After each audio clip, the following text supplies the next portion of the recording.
delight to be here, and I have to tell you I'm not much of a podium person, so I'm going to move a little bit closer to you, to all of you. How many of you are somewhat familiar with me? You've seen me before, or seen a video, or been to one of my sessions? All right, so I'll try not to alienate those of you that are new, but I'll try to share some new stuff with those of you that have seen me before. I have some new techniques and new things to share. So I'd like to start by exploring a bit of the diversity in the room in terms of first language. And so when I talk about diversity, I'm talking about where we all came from and what languages we bring to the table in terms of mother tongue. So if I could see a show of hands, how many of you speak American English? You grew up in the US speaking the same English you speak now. Ah, you know, that's the most I've seen in a group in Silicon Valley. There's 4 or 5 of us, woohoo! So this will be interesting for you today, but probably not mind-blowing. You may even think it's weird or absurd. And I will tell you, a lot of what I do is kind of quirky and weird and absurd, and it still, for whatever reason, creates a result. And often I tell people, I don't care what you look like, I care what you sound like. So if you look funky or silly doing some of the exercises today, that's normal. And as native speakers, you may think some of this is absurd, but I have to tell you it works, and I'm all about results. So let's look at some of the other languages that are here today and explore that a bit. How many of you speak Japanese? Any Japanese speakers? Excellent, welcome. Sorry to hear what's happening in your country right now. Thank you. How many of you speak Korean? Any Korean speakers? How about Indian first languages? Hindi, Tamil, Telugu, Gujarati, Bengali, Oriya, Malayalam. Well, what have I missed? Who have I missed? Okay, so that's about half the room, so we're going to talk about that today. Chinese first language speakers, Mandarin, any Chinese dialects, Cantonese. Okay, about 3 of you. So that's the second largest group in the room. I'm going to have to guess. What other first languages? How about Bulgarian first language speakers? Anybody? 1. Anybody else? Kind of knew that. She's not a plan. They'd have to. Any Russian first language? What other first languages am I missing? Sorry. Spanish. Which brand of Spanish? Which country? Well, I mix with Spanish. Oh, okay. Throw it out there. Okay. Any first language Spanish speakers? Yes. I missed Urdu. Thank you for giving me that. That's very helpful. Any other first languages that I've overlooked? Be very helpful. You said you asked, you didn't say Canadian. Canadian. Okay. I will tell you I am not a dialect coach. I'd like to throw that out there because most people don't know the difference between accent and dialect. And we can talk about that, but just to throw out there, I'm not a dialect specialist. So if you say, what remote region of New York am I from? I probably won't know. Okay. Any other foreign first languages? Yes. Non-American English. Non-American English? Yes. Non-American English. Non-American English. Which first language English are you? From India. From India, okay. And your mother tongue was? Telugu. Telugu. Okay. Any other first languages that I missed? Always helpful to know what underlying issues, which we'll be talking about, to address. So I would like to suggest to all of you that it's not only about how we're different. A lot of speaking American English is about how we are the same, strangely. And I think it's the biggest misconception in the accent world, and we'll talk about speaking clearly and effectively in general, but the biggest misconception is I need to know how I'm different. It's my V and my W, my TH, my R and my L. You're probably much more concerned about that than native speakers are. We're not listening to see which sounds you're not pronouncing in a native-like way. In fact, if you ask most Americans, and you have several here you could ask, most of us like accents. We like people to sound different, especially non-native R sounds. So I wouldn't focus your energy on sounding like you came from here. Probably not going to happen anyway, and we love diversity. And we want to accept you, and you should accept yourselves. So it's not about sounding like you're an American from that perspective, identity perspective. It's about being understood. And being understood the first time, and being understood the way you want to be understood. So before I start telling you how you can change your speech, I want to say a few words about why you would even want to. Because I'm telling you, Americans love you the way you are. Why would you ever want to change? So let's talk a little bit about why. How many of you have ever been told, or have told someone else they need to slow down, you talk too fast? Anybody ever been told that? Wow, about half the room or more. Okay, I'm going to try it. It's great advice. So let's try, okay? I'm going to show you what that's like. I'm talking fast right now. So I'm going to attempt to talk more slowly.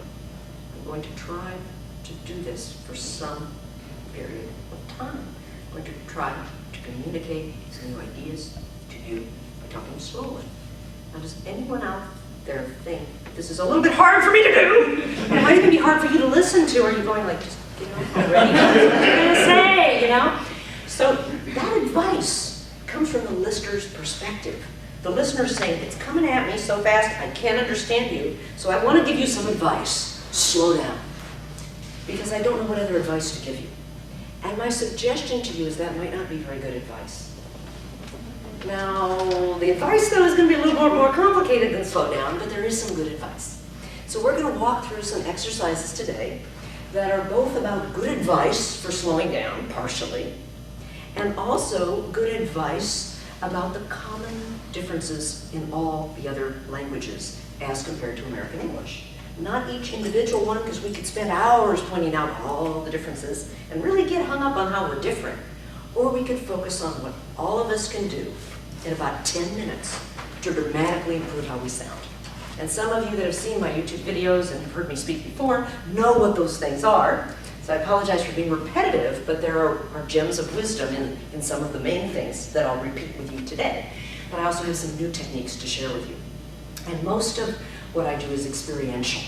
So it's going to be all about experiencing change, fundamental change. So let's actually start with a little bit of breath work. And I assume all of you are breathing. If you weren't breathing, you would be standing here looking at me. And I suggest to you that most of you are breathing thoracically and clavicularly, which means all up here. Now I'm going to do that. I'm going to demonstrate what breathing up here is all about. Now notice what happens when I start breathing up there, when I start talking from here. What do you notice about my speech? Anything that you notice when I start breathing this way? Because my speech just changed a little bit. What do you notice? Yeah, a lot of you are noticing all kinds of stuff. I can't control my pitch, I can't make my voice loud, and I might sound like I'm talking way too fast. Yeah. Anybody notice that? Yes. You might tell me to pause different, you might tell me to pace different, but you might even tell me to just slow down. But something's wrong. So the first step I would encourage all of you is to breathe correctly. Now I know you're thinking, yeah, breathe from the diaphragm, it's great advice. It is great advice. How do you do it? I don't know. But most people know they should be doing it, but they have no idea how to do it. So I'd like to invite all of you today with me to practice breathing and speaking from the diaphragm. So what that means is breathing and speaking from here. Now I'm not an expert in breathing and speaking, and if you are looking for an expert, I would go to YouTube and type in singing and breathing if you want an expert. Okay, so this is just the simple layman's terms. But you want to breathe and fill up from the stomach area like a big balloon. So you're not sucking in when you breathe like, you're actually expanding like a balloon. And then someone sticks it in you. Out comes the air, and you're saying, I know how to do that. I've done yoga, you know, I've done Pilates, I know how to breathe. But that's not all you have to do. While the air is coming out of you like a big balloon, you have to talk at the same time. That's the part that people don't do. And that's what Americans do. But not all Americans, just good speakers. I can't tell you how many of my clients say, I don't see Americans doing that. I don't see any breath coming out of their mouth. You know. So part of it is exaggerating it so you can hear it. But I would also suggest to you that not everyone is an expert speaker. So not every American is going to exhale when they breathe. But if you do, you'll be a leg up. Because your voice will get a little bit louder. You'll be able to control it. Notice when I speak from the diaphragm, my voice starts to change. It actually sounds like I'm speaking slower, but I have not changed my delivery one bit. I'm delivering at the same pace, my natural, normal pace. I don't have to slow down. All I have to do is breathe and speak from the diaphragm. So step one, I'm going to ask all of you to breathe today, in maybe a bit of a different way. Step two, I'm going to ask you to move your mouth. So again, native speakers, you're going to be moving the mouth the way you normally do. But for non-native speakers, you're going to be moving your mouth a little different way. Now some of you may say, yeah, those Americans are a little bit vulgar because they move their mouth a lot. That's part of how we sound the way we do by moving our mouth a lot.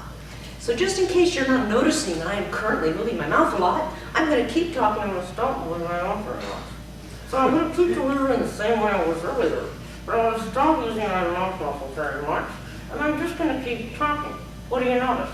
It's a lot harder to understand me because I quit using all my mouth muscles. Now for non-native speakers, that's not enough. We have to show you how to use those muscles, and you may need to go home and practice for hours. And I have videos showing you how to do it. You You can do it in the privacy of your own bathroom, which is what I suggest you do. Because if you do it in front of other people, they will think you're crazy, which is not a good thing. If you're driving and doing this, not at all a good idea. So you want privacy because it looks pretty weird. So I'm going to ask you to do it with me now as a warm-up. And my suggestion to you is that you can do this warm-up anytime in private and probably multiple times a day.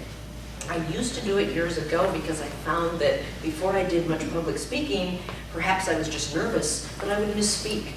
And I don't know if any of you have noticed sometimes when people are new to any type of public speaking, especially to Toastmasters, it's their first introduction, they kind of freeze up. They might stutter, they might mispronounce a word or misspeak. And this exercise will help you gain control over your articulators so you're much less likely to do that. So let's do a few together. So I'm going to start by having you do what I call the fish exercise. And it also could be called the exaggerated kiss. So if you take your mouth and just move forward like this, and then back like this. And those of you taking notes, you don't have to, it's all on YouTube for free. When you get home, you can watch it again. This shouldn't hurt, by the way, if it does stop. Just getting stretchy, like your mouth's a big rubber band. That's foreshadowing of what's to come, big rubber band. And then when you're ready, you're going to go side to side. Now this is cheating. Cheating, anybody can do that. This is what you want to do. If I don't hear that sound, I know you're cheating. Now when you get home, you want to mirror and be equidistant, because most of you are going more like this. Or more one side than the other. You want equidistant. Most non-native speakers are not using any of these muscles here. But you want to activate those muscles. You feel all stretchy, all stretched out in this region. Now another thing, depending on your first language, some of you have tense articulation. Some of you that watch my videos know exactly what that is. Tense articulation means you're controlling from the lips, but you may not know it. So let me exaggerate it for you so you can see what it looks like when I articulate from the lips. What happens when I start to control what the sounds from my lips? Does my accent start to change a bit? And I pronounce like everything I say. I'm just using the lips in an exaggerated way to control everything I say. What do Americans do? And before I tell you, I want to tell you they don't know they're doing it. And if you tell them they're doing it, they'll say, I'm not doing that. I get emails every day on YouTube, not only non-native speakers. Native speakers watch my videos and they email me, I don't do that. And it's an awareness thing. We don't know what we're doing. We really don't know we're doing this. But Americans, believe it or not, control with our jaw. Who would have thought that? So what happens is instead of using the mouth's just kind of lying there, right? The jaw is doing all the movement. So I'd like to invite you to stretch out your jaw, and I'm going to give you the easier one, the newer one that's not on YouTube, so you're seeing it first here, is this one.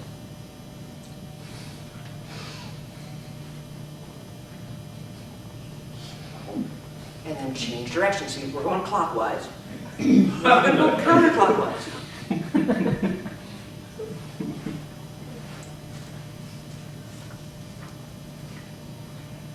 And you should start to feel that maybe that jaw is a little relaxed. So if you are a tense articulation speaker, you're not going to be able to move your jaw a bit more. Now earlier, a few of you said you were first language Chinese speakers. So I want to mention that for Chinese speakers, using these muscles is really important because they're not required in your language. I've had Chinese speakers that couldn't move them at all at first. So if you find that you're not able to move the muscles, it's not something to feel bad about. It's really good that you know what to work on. So you want to make sure that these muscles are able to move. Otherwise, you can know all the theory in the world about how to make N and L sounds and not be able to make them. For most Chinese speakers, these muscles don't move at all if you say a word like poo-o. So instead of saying poo-o, it comes out poo. And this muscle doesn't move at all, and it's pointing forward, and you get poo. And Chinese speakers will say to me, what do I do with my tongue? If I put it behind my teeth, that's what they told me to do, poo. But it has nothing to do with that. It has to do with these muscles not being able to move. Poo-o. Why did I exaggerate that? To create a new neurological connection. Because if you don't create that connection, you'll never be able to say that sound. Now that's not relevant to all of you, only to Chinese speakers. But the idea is you gotta move your mouth. You're not moving your jaw, you're not using those muscles, you're not going to sound like an American. We're loud mouths. We're known for talking loud, moving our mouth a lot. you don't believe it, go to Texas. It happens. It happens. So that's the first step. I have so much crazier exercises, but I won't do them and embarrass you here in front of everyone. Okay, I will do one that people think is fun. Everybody likes this one. It's a little bit easier and you get to talk, right? So we're going to really exaggerate and smile like this. Happiness. And say, E, ah, ooh. Okay, now you get to use your lips a little bit. E, ah, ooh. E, ah, ooh. E, ah, ooh. E, ah, ooh. E, ah, ooh. E, ah, ooh. E, ah, ooh. You're all stretched out. See how easy that was? You're all ready to go. So we're going to breathe and we're going to move our mouth. Those are the prerequisites for the next part. And you probably already knew that stuff, right? You knew you had to move your mouth. Probably saw Americans move their mouth a lot. Kind of knew you had to breathe. Been told you should breathe, so that we knew. But the piece you may not know, and this is the new information for many people, is that the difference between non-native speakers and native speakers has to do with the length of the sounds. It's something called stress timing. It has to do with how long the sounds are. So what we're going to talk about, we're actually not going to talk much, we're going to practice doing this, because everything you want to do should be behavioral. If you're taking notes, that means you're a very cognitive, cerebral style person, and that's okay. But sometimes that can keep you from embracing the changes. You almost have to say, I'm a little kid, I'm playing games. Kids are great at learning language. So if we tap into what little kids do, it can help all of us to speak more clearly and effectively. Or to become aware of what our patterns are. So we're moving our mouths, we're breathing. But what we need to do next is think about the length of the sounds. So in order to do that, some of you may say, aha, I've seen those before. So I'd like to ask each one of you to take one of these. Now I used to use rubber bands, but there was a danger with rubber bands. Sometimes people snap them and hurt their fingers. Right? And we don't want anybody to get hurt. We don't want it to be a dangerous thing, right? So these are my new bands, which are Promo Stretch. And Promo Stretch, if you call a rubber company, is a new material. They do break a little bit easier, but they don't hurt you when they break. So that's the nice part. And what we'll do with these, third one, is we'll look at length a bit. So the idea behind this will be all about length. That's okay, I don't think it. Yeah. So basically, we're going to look at length of sounds, we're going to look at syllables, oops, and we're also going to look at vowels and consonant length and breath length. I would encourage you to exaggerate your patterns and to use these bands in everything that you do, and you're going to see why in a moment. Now, I will warn you, if you're a native speaker of English, this is going to seem absolutely absurd to you. But what you might think about is when you've tried to learn another language. So if you're a native speaker, if you remember learning another language, you might think in the reverse. I tried this with Spanish, and what I found is people started speaking Spanish really fast to me. They thought I was more of a native speaker because I started going shorter and more tense, and they thought, wow, she speaks Spanish really well. And I don't, so sometimes it can work against you because they start talking faster. But the idea is that this will help you to slow down. So before you use the band, there's a couple more things I need to tell you. One is that some words are longer than others. So how are you going to know which words to stress? And everybody asks me that. How am I supposed to know? Right? So there's two kinds of words. There's content words and function words. This is not a grammar class. Nouns and verbs, you don't have to know every word. But you want to know, when you're talking, which words have content. Now, I'm not talking about stressing words that are important to you. This is not about keywords and a lot of the great things you learn at Toastmasters about vocal variety. We're not to that yet. So this isn't about choosing the words that you want to stress. This is choosing the words that you have to stress whether you want to or not in speaking American English, if you want to speak in a non-accented way, which we all do if we want to be understood. We just want to be understood in a very neutral way. So the term I would use is neutral, meaning you're not sending any kind of a message of irony or sarcasm or humor. You're not trying to spice it up. You're just trying to state fact. I'm just going to give you my opinion in a very neutral way. We're going to start from neutral. And the idea is, with your band between your thumbs, we're going to make some of the content words a little bit longer. So my question to you is, what's a content word? One that has content. Has content or meaning. And what would that be? I said it wasn't a grammar class, but what do we call those in grammar? Nouns and verbs, actions, right? It could be an adjective or an adverb, right? If I say that's red, red's an adjective, but red is the only content in that sentence. If I say that's a red car, car now became a content word because car is the last word. The last content word is longer. And you might say, well, the last one. Do you mean the one at the end of the sentence? Yeah. Do you mean the one where I pause? Yeah. Do you mean the one at the end of the phrase? Yeah. Do you mean the one at the end of the clause? Yeah, all those things. The last one gets a little bit longer all the time. There's one more piece. It's not just the last one. It's what? It's the stressed syllable. So if I have a word like longer, it's not going to be longer. It's going to be longer. What's the difference? Most non-native speakers give equal length. Especially a Japanese speaker would do that. Most Indian languages will do that. And the difference will be this, longer instead of longer. Longer. So I'm going to have you try this now with your band. Now you have enough information that you can play. It's not about being perfect. If you break the band, it's okay. It won't hurt you. It's not embarrassing if you break the band. It's kind of nice because it has a different level of stretchiness once you break it. So if you break it, just go with it, you know, go with the flow. So we're going to breathe from here, and I'd like to ask all of you to take out your band between your thumbs. Be comfortable with it. It's all about being little kids again. It's okay to be silly and funny and goofy. Nobody cares. That's okay. No one's here to judge you. We're going to have a good time. So breathe from here like a big balloon, and we're going to exhale with the band. Relax. The last word. Try that. Now notice some of you are doing this. The last word. What's that? Equal timing. Equal timing. That's your native tongue crossing into your English. So you don't want to pull the band at all until you get to that word. The last word. Fight your tendency to go the last word. Try it. The last word. Now breathe. The last word is a little bit longer. Is a little bit. Is a little bit longer. Now this is your native tongue. If you're doing this, is a little bit, that would be equal length. Is a little bit longer. That starts to sound accented. Is a little bit longer. Everything I say.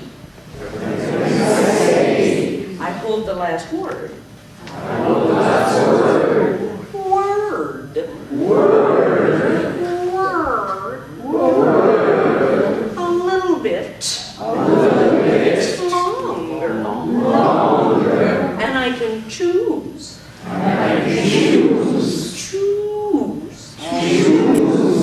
Which word that is. Because I can pause. I can pause. Wherever I want to. But I have to make the last word a little bit longer. If it's a content word. What happened there? Because word was at the end, but we stressed content. So we had a compound noun. We had two nouns at the end, and the first one got the stress. And when we said want to, we didn't stress the to because that was a function word. So the idea is you won't be perfect every time, but the last word gets longer. Now what most of you did that were non-native speakers overall is that last word, it was very hard for you to really make it longer. You were pulling on the band, making it longer, but notice several times I had to have you do things like this. Choose, not choose. Choose. Why? What's happening? Because you're making all those sounds equal length, equal time, and your brain does it automatically from your first language. Choose, right? But that word choose, it has a little bit of a buzz. The vowel gets stretched. Because Americans like to stretch things out. You gotta breathe. Stretch things out. So now let's try it again, now that you kind of know the madness behind it, and we won't do it as exaggerated. Let's see if we can make it sound more natural. So we're going to breathe and try it again. I'm going to try this. I'm not sure it's going to work. It seems kind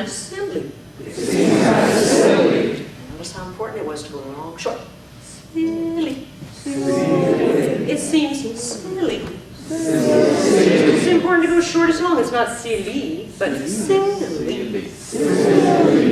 But for some odd reason, it seems to me that native speakers are doing this all the time without the band. So now notice, when I'm talking, it sounds like I'm talking slower, but I'm actually delivering at a very fast pace. Giving me the advice to slow down wouldn't allow me to talk like this, because I'm not talking slow. I'm delivering at a very fast pace. The words are coming out of my mouth very, very quickly. But what I'm doing is I'm holding some of my syllables a little bit longer, and I'm pausing, and then I'm keeping that last sound a little bit longer right before I pause. And I'm doing that all the time, pretty reliably. And that's what non-native speakers don't do.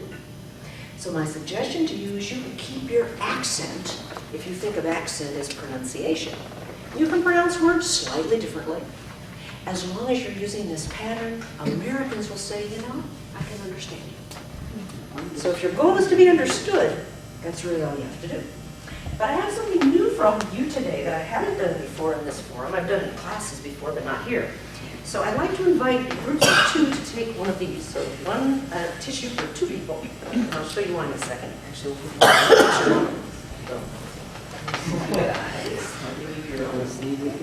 so when you get your tissue, I'd like to ask those of you that are sharing one to take your tissue apart in 2 pieces. So if you think of it as a 2-ply tissue, you're going to want 1 ply. So take your tissue when you get it, and you want to separate it in 2 pieces and give the other piece to your partner. So you really want a very thin piece, not a thick piece. And the reason you want a thinner piece is it's a little bit easier to do this exercise, and I want you to get a really good result.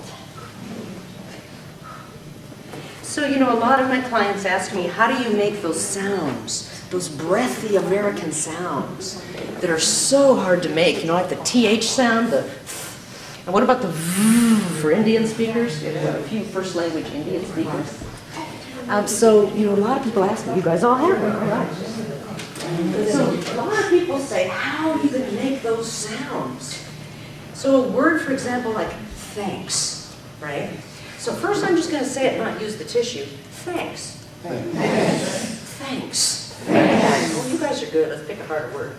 Authentic. Now some of you are saying something more like authentic. Authentic. And if you hold this up, see if this moves when you hit the TH. Authentic. And if you separated it, you have a better chance of it moving. English is not your first language. Now, watch the tissue, and I'm going to say it a couple different ways. Authentic. Authentic. Authentic. Authentic. When I say it correctly, it flies in the air like a flag.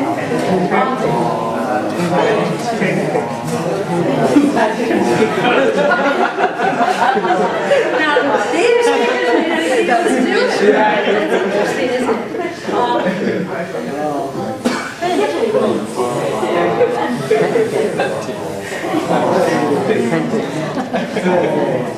Let's change words.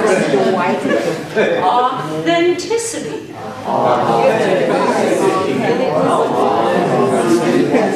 Now, in authenticity, I want you to see if you can make it move twice, like this. Authenticity.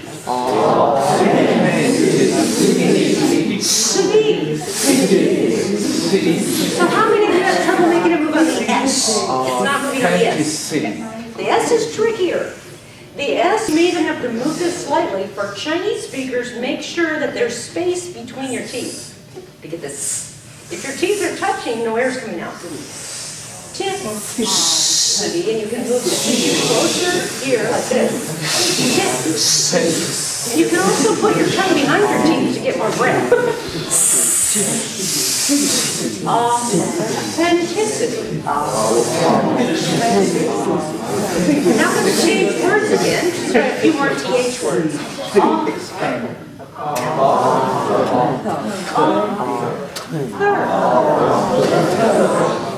if you're getting this movement like this, that means your breath is not flowing. It's a quick blast like our T sound. And you want the air to continue, so you have to breathe from here and keep exhaling. Keep this in the air. Now let's do something a little bit trickier. Let's add a buzz to our TH with a word like another. Now some of you, if you're saying another or another or another, you're not going to get the right breath. Another.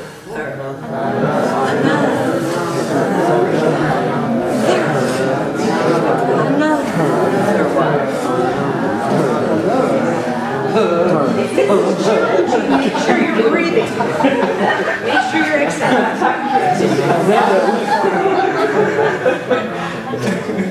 This is great if you're an engineer. I find technical people like to get the feedback from the tissue and not me. Someone else tell them how to say it. I'm like, I'm going to make this tissue move here.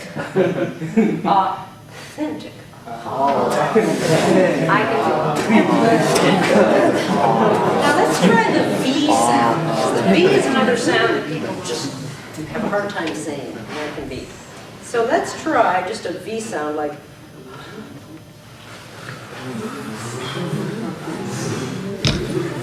Some of you have some movement.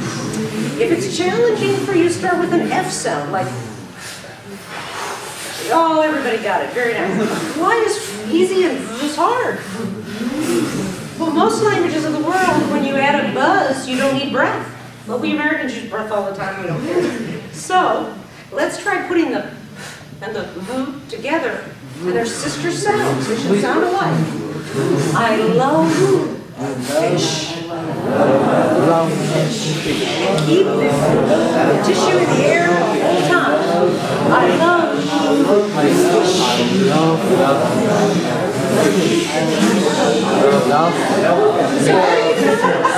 Some of you seem frustrated. So do you notice the tissue's moving for the fish, but not the love?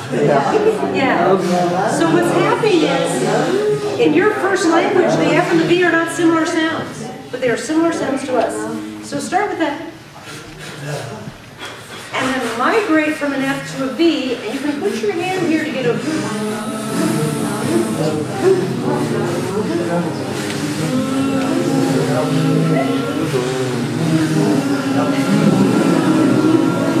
See if you can get the tissue in the air. There you go. Somebody's getting a video of this.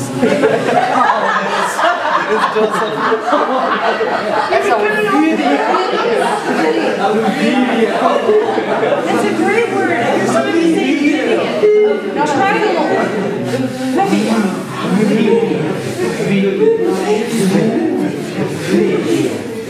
Now try this. I love to laugh. And make the tissue match you on the love and the laugh.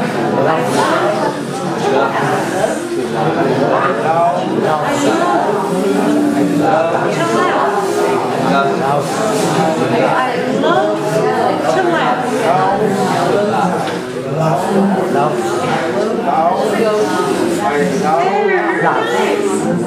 You guys are doing great.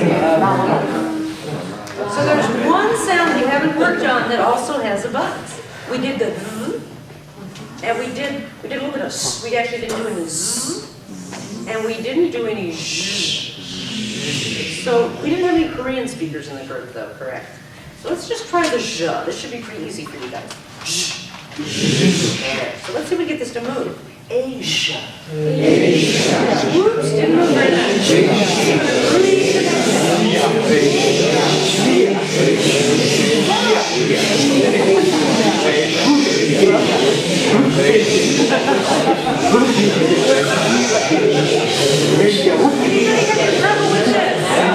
Yeah. So let's do the same technique we tried earlier. Let's start with an easier sound. How about this sound? Like be quiet. Is that easier? Let's get it smooth. Is that much easier? So now keep that sound going, and add a buzz.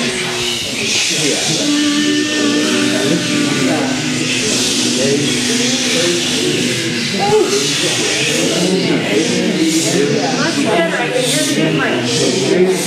Let's try another word. You. It's a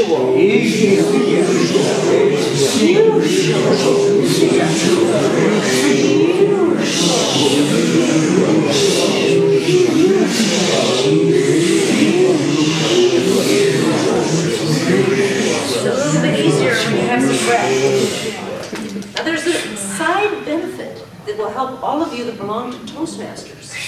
Because some of you may be trying to project your voice to the back of the room. Does anybody have trouble making their voice loud enough without hurting their throat, or know someone who does? It's probably because you're not using enough breath when you exhale. So if you start exhaling with more breath, you protect your vocal folds. You should be drinking water too. But you protect your vocal folds, and you can make your voice scary, because when you hit zzz and zzz and zzz, your voice is going to go wee all the way to the back of the room. It's going to carry your voice. So you don't need to put forth as much effort. In the beginning, it will seem like a lot of effort. And I'm exaggerating so you can hear it. And what I'm doing is any sound that has any breath, I'm exaggerating the breath to make my vocal folds stronger. And the reason for that is if your vocal folds get stronger, then I can speak and my voice will carry better. So you need breath, but you also need to elongate all those breath sounds. And those carryover patterns from your first language are what's preventing you from letting that breath carry those sounds. And that will protect your voice. So even for native speakers, it's good to breathe and speak from the diaphragm. So with the band, let's do another, not the band, the tissue. Let's do one more exercise with 4 sounds. So let's start with the Z sound. So first, let's make sure everybody can make the Z sound. Make it not from the throat, just a little buzz, but make it from here. Lots of breath. And then you can use the tissue for the breath. And fly the tissue in the air.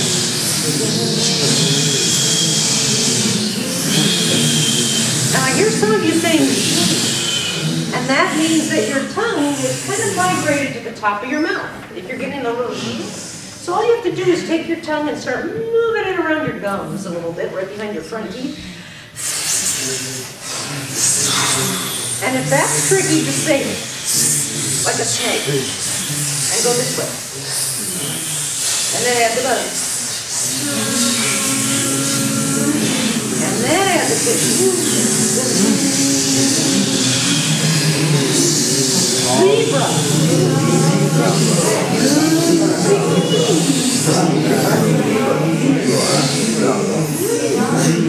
So now let's circle back to your band. Now you're all breathing, which is a good thing. Now we have lots of breath. So let's try the band again and see if it's any easier. You guys improved a lot. Practice effect. It may not last. You have to keep practicing. So let's breathe and try it again. This is so much easier. Now that I'm breathing. Yeah, you get the prize. You're breaking it first. All right. If you break it, it means you're actively using the band. That's a good thing. Use the breath. Use the breath. To make the sounds longer. To make the sounds longer. Keep breathing. Keep breathing. The last word. The last word is a little bit longer. A little bit longer. All the time. All the time. No matter what I say. No matter what I say. The last word. The last word is always longer. Is always longer. Now I'm going to move back here and see if this also helps your volume. Because some people say I can't project. People can't hear me in the back of the room without a microphone. But if you project with breath, people will be able to hear you. It'll be loud enough for them. Can everybody in the back hear me? Woohoo! All right. So people will be able to hear you better, and you won't hurt your voice. We won't hurt your throat. So we want to protect our throat and use the breath. So breathing from here and exhaling, and I'm going to come way back here, so I'm going to talk nice and loud. I'm going to try this. To see if it makes my voice a little bit louder. The last word is still longer. And I can pause. And I can project. And this makes me easier to understand. And I can communicate my message to everyone. Much easier. Much more easily. With a little breath. And the hard part is I have to think about it at the same time. And that's what makes it tricky. But if I do this long enough, I can get rid of the rubber band. And I'll be doing it automatically. All the time. And you'll notice the native speakers follow that pattern, although you may never have thought about it without having to use a band, having to use a tissue. But those techniques will help you to be able to project your voice and really take the emphasis off pronunciation. I think far too many times we're hard on ourselves because of the sounds that we pronounce differently, when in reality Americans love foreign accents. There's nothing wrong with having an accent. There's something wrong with not being able to communicate with clarity and confidence, because we all want to be able to communicate our messages. So at this point, I know some of you may have brought questions that you'd like to hear me address, so I'd be happy to take any questions that you have. Yes? Can you elaborate a little bit on the projection of the voice? You said take deep breath, but how do you do that while you're speaking? Can you explain one with and one without? Yeah. Well, the biggest thing is everything I'm talking to you about today is habit forming. So just like so many things, it's very similar to diet and exercise. You can't just run one day and expect to be in great shape, or diet one day and expect to lose 20 pounds and keep it off. So it's very similar with speech work. You have to keep practicing, and that's one of the reasons Toastmasters is such a great club, because you come every week and you get support, you get feedback from people, and that's really what you need to do. So it is about breathing. The mechanics of it are that you're breathing and exhaling, but the challenge is you might get dizzy doing this the first time because your brain isn't used to all this air, you know, and you may go like, whoo, yeah, a little bit. So if that's happening, you just want to stop for about 15 or 20 minutes and try it again. And I usually recommend that people try any of these techniques for about 10 or 15 minutes and then do it again later in the day. Maybe do it in the morning, do it at lunchtime, do it in the evening, until you get comfortable enough that you can sustain the breath. Then you can worry about doing it with an audience and sending your voice to the back of the room. But if your first language has some patterns, so for example, an Indian speaker, one pattern is lip movement. The lips can come together and come in, and that lip movement keeps the breath from going out. So perhaps until you change that lip movement and the lips are facing outward and not obstructing the sound anymore, that breath won't really be coming out of your mouth. And everybody's a little different, even if you speak the same first language, because some people can hear the differences and make the differences, and some people really cannot and are not even aware they're doing something different. So one of the biggest things you can do is record yourself. It doesn't have to be video. In fact, I usually recommend, if speech is your goal, that you actually do not video record, that you audio record for this specific purpose, because the video can be distracting. Right? You can look and watch your hand movement. There's lots of things you can learn from a video. But you can't really focus only on your voice. And many people say to me, I don't like how I sound, and that's why I don't want to record myself. And that's the reason you do want to record yourself. If you love everything about your voice, you don't need to record it. But if you want to change it, you have to know what to change. And awareness is the only way you can change it. So you have to become aware of your patterns to know exactly why you can't project, and it might be different for everyone. And I mentioned the lip movement because for Indian speakers, it's a big issue. If I'm moving those lips in, it gives all my sounds a different quality, and they're not going to project well. So that would be the first thing, and you want to know the order to change things in. If you start doing something and it's the fifth thing you should change, and you try to change it first, it's not going to help you. So that's why working with a speech coach is good, because a speech coach will tell you need to change this first, then this, and then this. And then you do that, and you do your exercises. And many people say to me, well, how do I know it's going to work? And, you know, I'm an adult, I can't make changes now. That's why we're exaggerating. You're all adults here, and notice how these things worked. You're able to create change. I can tell you when I first came in and was listening to all of you, that you sound very different than you did after we did the exercises. Now that doesn't mean you will sustain it when you leave. There's practice effect. But it does mean that if you become aware of your patterns, adults can create change. You don't have to be a child. So the breath, when you project the breath, it is also about voicing. So depending on your first language, you may not have much voicing. So first I get rid of the lip movement issue. Make sure the lips are not getting in your way and keeping that sound from coming out. So that's number one, is lip movement for Indian speakers. Second thing would be voicing. And those are sounds like the v and the sh and the z. So before you can project your voice well, you have to be able to do this first. If you try to project your voice first, you're going to say, I can't get there from here, I can't get there from here. So first I change my lip movement. If my lips are coming in, and they're coming in like this, I can't project. So I changed my lip movement. That was better. Okay. Now I'm going to work on my voicing. And this is also important for anyone who speaks a language, and I don't think we have any Spanish, Filipino speakers, anyone who has sounds that are all voicings. And what that means is there's no buzz. So if I say a word like voice, I'm going to get voice. Voice. If I get voice, there's no buzz here. So I have to first be able to have voicing on my sounds, or I can't project my voice. So let me show you projection on a sound. So projection is like this. I'm going to come here and I'm going to encourage, many of you are trying to project from your throat, which you don't want to do. You're going to damage your vocal folds if you do that long term. So instead of doing that, you want to breathe from your diaphragm like this.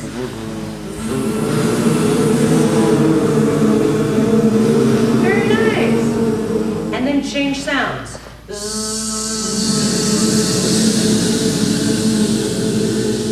And then change again.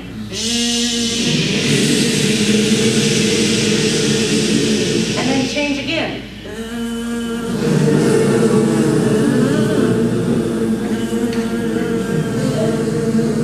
That was a tough one for everybody. Another key for Indian speakers with this is the sound, monitor in a mirror. And actually for everybody, but especially for Indian speakers, monitor in a mirror and make sure your tongue isn't dropping in the middle. Because many non-native speakers, when they try to make this sound, physically you'll see your tongue has a dip in the middle. The tongue isn't really touching the teeth. And you may perceive that it is, and you may not be aware that it is not. So if you use a mirror, you'll have immediate feedback that you're not really getting that complete touch. And that complete touch and complete movement. The tongue shouldn't be stopped at any point. If the tongue stopped, that's not the right sound. And if it dips, that's not the right sound. You need lots of friction and lots of movement. If you don't have friction, you don't get that sound. You get or something different. You don't get.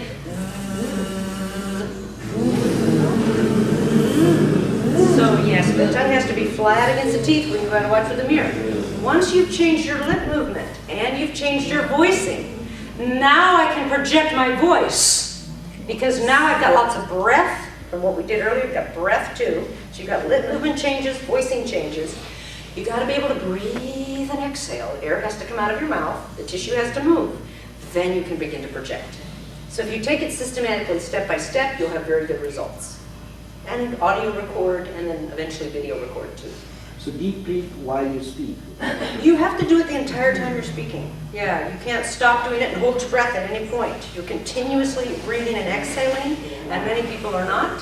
But you can time it, you can pause, you don't have to, this is how you try so hard, they hold on to the breath, they don't exhale. So, you know, just do what you can do, 10% more, you know, you don't have to overdo it.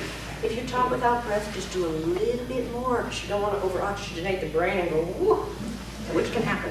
It almost happens to me when I was answering.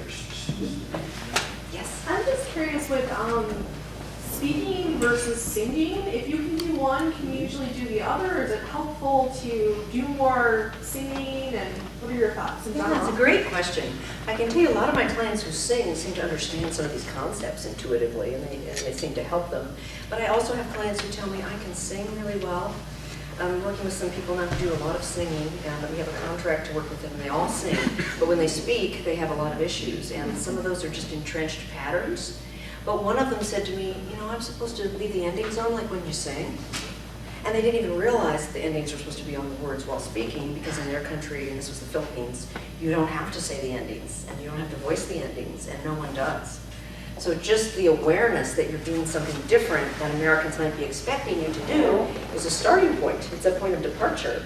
So being aware that you can do it when you're singing and not when you talk is good awareness. The challenge is it may not transfer in your brain, because it seems to be a different part of the brain that does the singing. Some people can sing beautifully, and we know opera singers can sing in different languages, but not necessarily speak those languages. So I'm not an expert in that field, but I think that there is some overlap between a singing breath that could be useful in speaking English. A question on what about the sounds V and W? Yes. In English we have winning versus winning. I won a prize versus I won a prize. Yeah. Is that pronunciation or is that sound? The reason that those are difficult for most Indian languages, and is an Indian language your first language? Yes, Tamil. Yeah. So for Indian languages, those are allophones of the same phoneme is the technical explanation. So those sounds are similar in your language and not similar in ours. A wa and a va are two completely different sounds in English. That's why I had you do the exercise with the F and the V. Because the F and the V are sister sounds to us, the V and the W are completely different sounds to us. So as long as they're similar to your brain, they will be hard to make.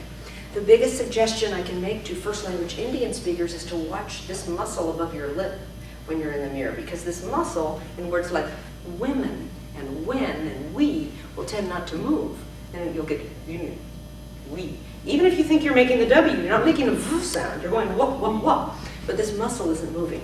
So you're saying we, women, and that's not the same as women and we. But the simpler advice I can give anyone who's doing this at home, because you don't have a speech coach at home to show you which muscles to use, is elongate all of your vowels. Because you could get the same effect if you just said we, right? Women. And you may say that's so exaggerated, but I'd love to give you this example. I thought this was great. I had a Thai client whose husband came in with her one time just to see what the process was all about. And she was giggling and she said, oh, you're exaggerating so much. All these sounds, they're so exaggerated. We were saying words like brother, right? Anything with an R, brother, and spring. And she would say spring, spring. There was no R in the word, so we'd say spring to train the tongue to make that R sound. Similar to this V, you go whoop, whoop, whoop, women, and victory. Well, we are exaggerating, true, but her husband said, that sounds so good. And she was giggling, she goes, no, it sounds exaggerated. He goes, no, you think it's funny? He said, but you actually sound better when you say it that way. And he was just a native speaker that happened to walk in and happened to observe a session. And she said, really? Because she looked at me, she goes, you're just exaggerating everything. I said, well, we're trying to help you say it right. You'd be surprised. Most Americans, if we understand you, that's all it is. We're not going to go, you exaggerate. You know that sounded a little too long. You really did. Your R was a little too strong. You held it just a bit too long. No one's going to say that to you. They're going to say you said the word brother. But if you say bother, that could be bother. It could be some other word. So then you start to get into trouble. Yeah. So back to your question, P's and W's, I would focus on this muscle above the lip. Most Indian speakers that I work with focus on v and the difference, like when and vent. And that's important. But this isn't the word when. When. That's an Indian speaker saying when with an Indian accent. This is when. When. And most Americans will say, I don't say it that way, but if you exaggerated it and tried to hold the vowel a little longer, you'd be closer to when than you would to when. When is actually accent. This movement is not an American movement. When. Another thing to mention to Indian speakers, since there's quite a few of you here, one of the most interesting things to me, especially the Southern Indian languages, is you have all these sounds that we don't have. So one thing my clients say to me is, no one will correct me. And I know I'm saying it wrong, and I say some sound, and they'll tell me, you know, it's right, and I know it's wrong. You can hear these sounds. Your brain can hear those sounds. We don't have those sounds. We have ta and duh, and we have a stop T like this, carton. I mean, was that a T or not, right? It wasn't carton, it was carton. So not really a T, not really a D, that's a stop T. And then we have the soft D, little, just a little bit. And we have no other T's and D's. And you have all kinds of them. All kinds of variations, all these little funny sounds. We don't have any of those sounds. So if you say, now which D, I had one client say to me, which D is it? You make like 6 different sounds. And I said, none of those. They all sound great, they're fascinating to me, but I don't make any of those sounds. And the same is true with your sh and s. We have 2 sounds, sh and s. We don't have all those other sounds. And there's a whole slew of other sounds that you guys have. And that's great that your ear can hear all those sounds. We can't hear any of those sounds. So my suggestion, rather than torture yourself with which one of those 45 sounds it is, just know that we only have how many sounds? Anybody know? How many vowels do we have? A, E, I, O, U, and how many different ways do we pronounce them? 2 each. It seems like it, doesn't it? Seem like 100? I love that answer. 2 each. How many? 10 is moving in the right direction. Keep going. 10 main vowels. Keep going. 15. Keep going. That's really close too. Let's add the R. And we get like 8 different varieties with the R. So then we have 23, 25 consonants. That's all. Consonant. We don't have, some languages have way more, 50, 60, 70, 80 sounds in your languages. Some of you speak multiple languages. Most of my clients speak 5 or 6 different languages. How many languages do most Americans speak? 1. So can we hear all those other sounds? Heck no. We miss it all. We miss all the nuance. No one's going to judge you on any of the nuance. It's just up to you and how much you want to sound like your sounds are native-like. Just exaggerate the vowels. If you make your vowels long in the stressed syllable, what I mean by that is Whitman. Try that. Whitman. Whitman. Yeah, notice it's not Whitman. It's Whitman.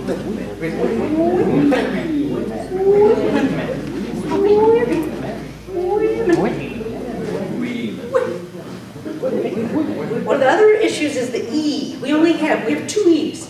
E and E. We have no E. We have no sound Weeman. There's no Weeman. There's Whitman. Like wicker. Wicker women. The reason I say wicker women, so it doesn't make any sense, but the reason I say it is most people know that wicker is a short E, but most people say women is W-O-M-A-N and W-O-M-E-N. So why would it be Wolfman and Whitman? Doesn't make any sense, right? I mean, it shouldn't be that. But yet it is, because as you know, English is not phonetic. But depending on your first language, if your first language is phonetic, I recommend learning the International Phonetic Alphabet.